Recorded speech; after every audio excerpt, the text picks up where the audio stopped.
Check 1, 2. Go! Curious about real estate? Yes! Then you've come to the right place. Get the knowledge you need. Get over the fear and get started. This is the Michael Quarles Real Estate Show with your host, Michael Quarles.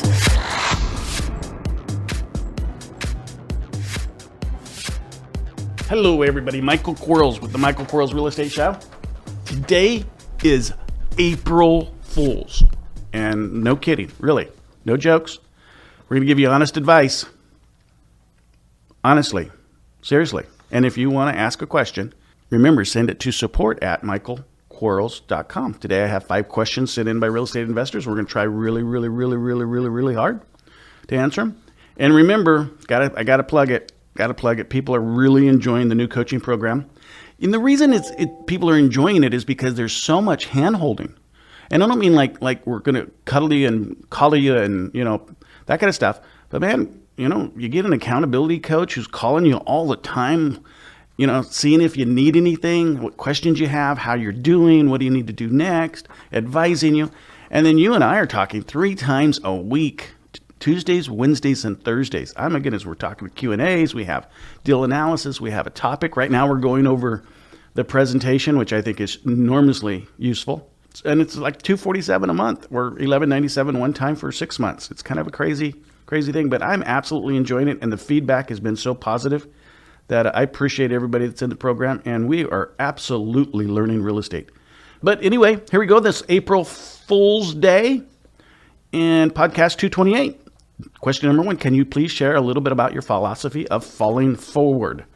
That's one of my favorite terms, falling forward. To me, it's just going fast, going forward. And I know I use the word falling, but we all stumble a little bit. And if you're gonna be in a race, assume for a second you're in the Olympics, in the 100-meter dash, and you know how right as you get to the end of where the thing is that you have to pass to either to show if you won or lost or came in the middle somewhere, you always lean forward. And you're always just stretching, man, you're just stretching out there to put whatever part of your body over that line before anybody else. That's falling forward. That's doing whatever it takes to win. It's that. And if you're going to fall, let's face it, do you want to fall back and have to start again? Or do you want to fall forward? Because I can guarantee you can fall forward a lot further than you can fall backward. So, and if you want a driving force in your life, always think about pushing yourself to that extra little itty bitty whatever it is.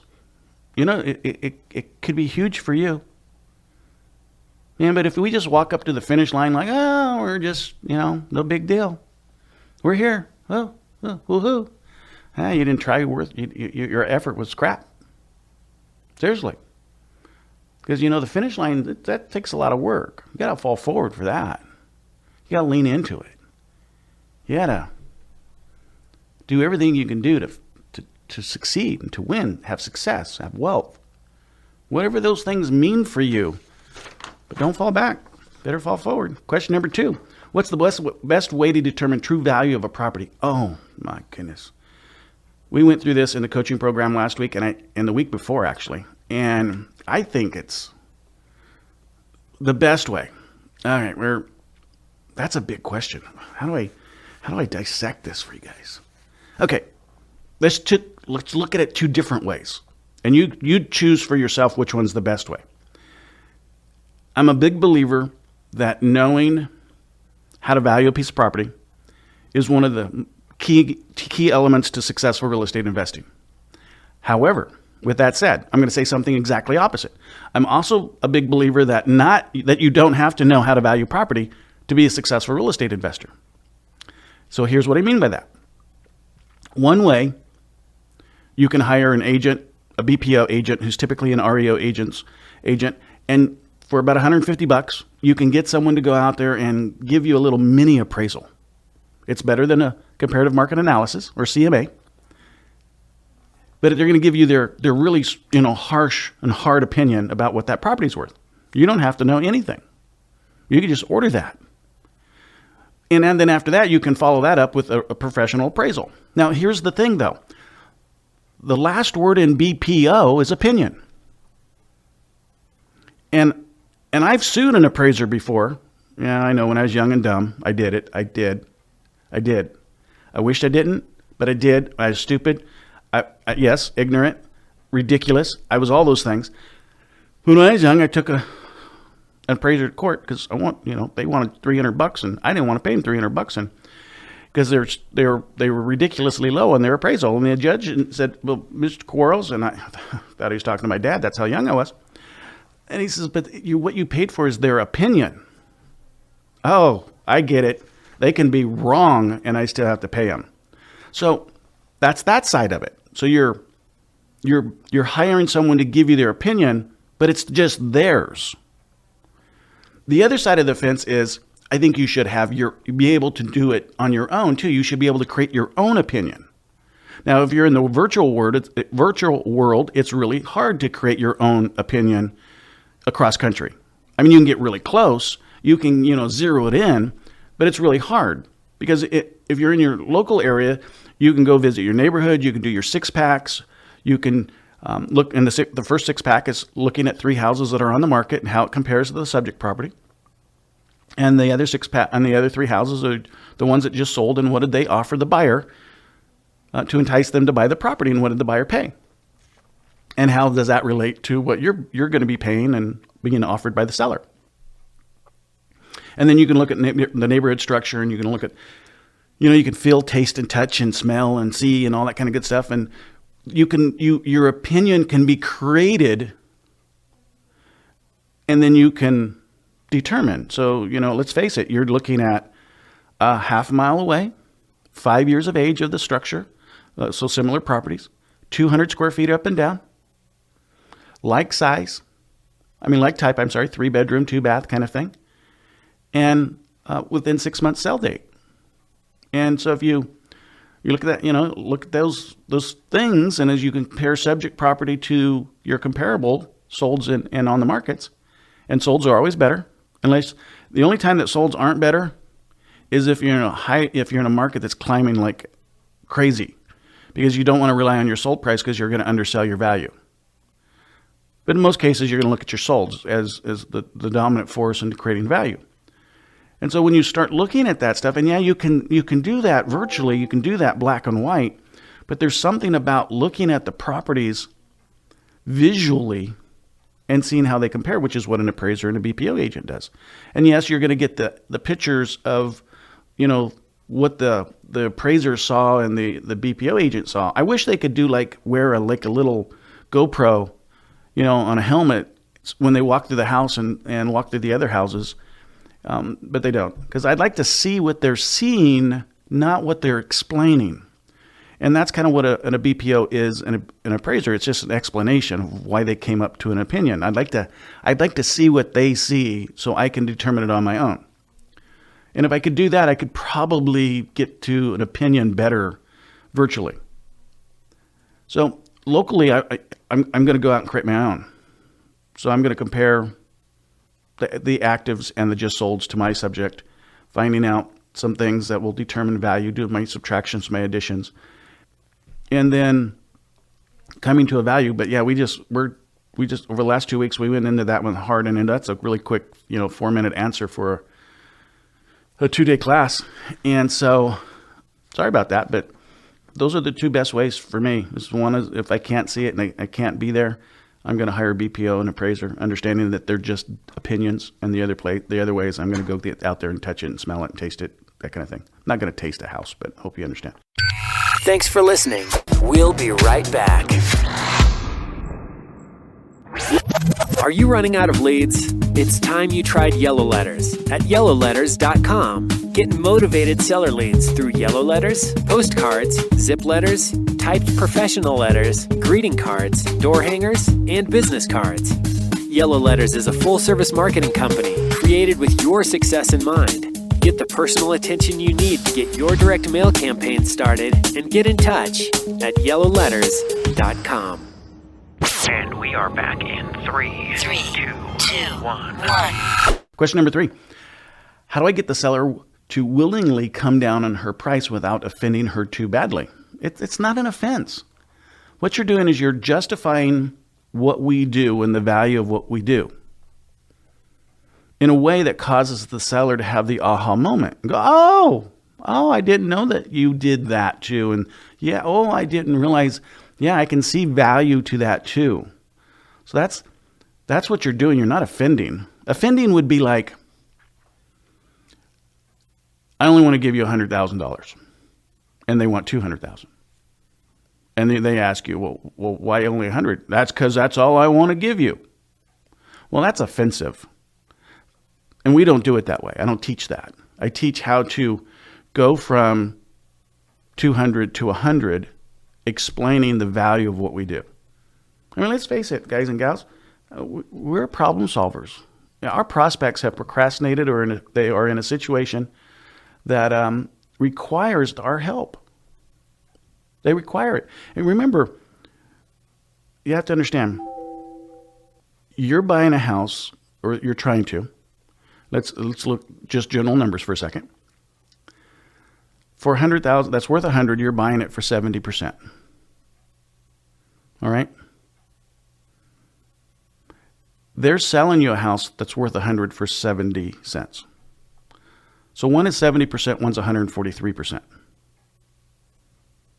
And just understand that when you do the math on it. And what our job is to explain to the seller in a way, and here's the important part, explain to the seller in a way that they can own the idea as their own.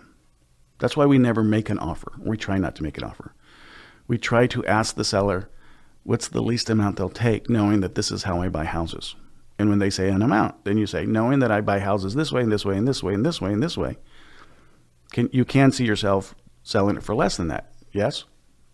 And then they give you a number, and then you continue on a conversation. And sometimes you have to use mimicking, sometimes you pay sometimes you use positive negative reinforcements, embedded commands, and sometimes you story tell, which is incredibly important to story tell. And they have to own the idea, because if they don't own the idea as their own, the moment you leave, they're going to go celebrate with their friends, and their friends are going to call them ridiculous. They're going to call them, friend names, like not so friendly. And they need to be able to tell their friend, oh, no, I understand why you would say it that, but I sold my house to Mike because he was doing this and this and this and this and this and this and this. And all these things are valuable to me that he's taken care of. And I can subtract that value from what I wanted or what the house is worth. So I'm comfortable with that. In fact, if you know anybody that's looking to sell a house, I'd love to give you his name. So we have to teach our prospects how to do that, but we never offend them. If you've ever offended a prospect, we're doing something wrong. Question number 4, how should I value extra lots that come with the property? Oh my goodness gracious. Great question. We just had this situation come up. You kind of have to look at what lots are selling for in the neighborhood. And sometimes the neighborhoods are so bad that the lots aren't selling. So really the lot is a negative because you have 1, insurance, and 2, property taxes. And then maybe some maintenance on it. So if it's not a lot that's built into the structure, meaning there isn't something on the lot that's supporting the main structure of the lot and the house that you're buying, and it's just a vacant piece of land, sometimes if those vacant pieces of land aren't selling, it's actually a negative value. So you actually have to subtract the costs of that property. Now, if those lots are selling, then of course it's a positive. So then you just compare it to what lots in the neighborhood or on the market are selling for. I remember I bought an R2 lot, sorry. And I built a duplex on it. And it was 3 lots together. So the one big lot, 3 lots together that made up the one big lot. I used 2 of those lots to build a duplex on it. And so I had this 3rd lot that was left over, and it was 25 feet wide. It was like a nuisance lot. It was like nothing. It was like, a piece of ground. And it was a negative for me until the day I decided I was going to build a 15-foot wide home on it, which is about the same size, a little bit wider than a normal mobile home. Because in my area, you have to stay 10 feet off the back property line and 5 feet off the side property lines. And so that means the 25-foot lot, I can build it 15 feet wide. And I built this thing like 45 feet deep and pretty much a trailer layout and sold it. And I created value, but that's going to be rare. And I built a bunch of houses, so I understand how to create value off of lots. But if you don't, sometimes those lots are negative. Great question. Question number 5. Do you see any advantage to having a real estate broker's license if you are investing out of state? No, I don't. I really don't. Because even when I list properties out of state, I don't try to do a shared listing fee or anything like that. I'm not expecting compensation, so I don't see any value. None whatsoever. The only value I see in it, if there is this value, but you don't need a real estate license to have this value, is it gives you some education that will help you communicate with maybe these out-of-state brokers and agents. But other than that, there's not, because you're not going to be a member of those multiple listing services. You're not going to be part of the state's, national state's realtor association, so that's not going to give you any legal benefit there. It's not a nuisance. I mean, it's not a negative, because you're not paying to be a broker in another state. You're only paying for being a broker in your area, in your state. So it's not a negative and it's not a positive, but it gives you a title, if that matters. I don't necessarily like titles, except wealthy. I guess that's a title I like. So if you have it, you have it. If you don't, you don't. The education's nice. I think you should always get it. For a long time, I oscillated on whether you should have one or not. And if I could, if someone was asked, if the question was more of, do I get an agent's license or a broker's license? Always the broker's license if you can. Depending on the qualifications of the state, sometimes you can go straight to a broker's exam instead of having to be an agent first and then go to the broker's exam. But so if you can go straight to the broker exam and get a broker's license, absolutely. Then you can control some things. You can have MLS access in the areas that you're a member of. You can list your own properties if you so choose to. There's some advantages there. I wouldn't want to take listings or sell houses. I don't use my broker's license for that. Although it could, but it's a nuisance. Why do I want to do that? But it gives me some advantages of looking at the MLS and those kinds of things. So no, it's not no disadvantage, no advantage. In my opinion, anyway. Someone may be answering that question differently, but it would be different if you expected to, that 6% commission that you're splitting 3 on to the listing side and 3 to the selling side. If you were expecting to get a reduction of that 3% on the listing side because you were a broker, the same way you would get a referral fee, you could save 25% of that 3%. So you'd save 0.75%. And if you're selling $100,000 houses, that's $750. I don't do that. I don't want to reduce the willingness of my listing agent to sell my properties or make sure my houses get sold by reducing their commission. If I could overpay people, I'd overpay them. Because I think money commands attention. And, if you go out there thinking you're going to reduce it, then that's what you're getting, is you're getting someone that's not willing to be a professional enough to stand true to what their values are. But anyway, great questions, April Fools, and none of them were April Fools answers. So appreciate it, guys. Talk to you soon. Bye-bye. Thanks for listening to the Michael Quarles Real Estate Show. Get more info and stay in touch at michaelquarles.com.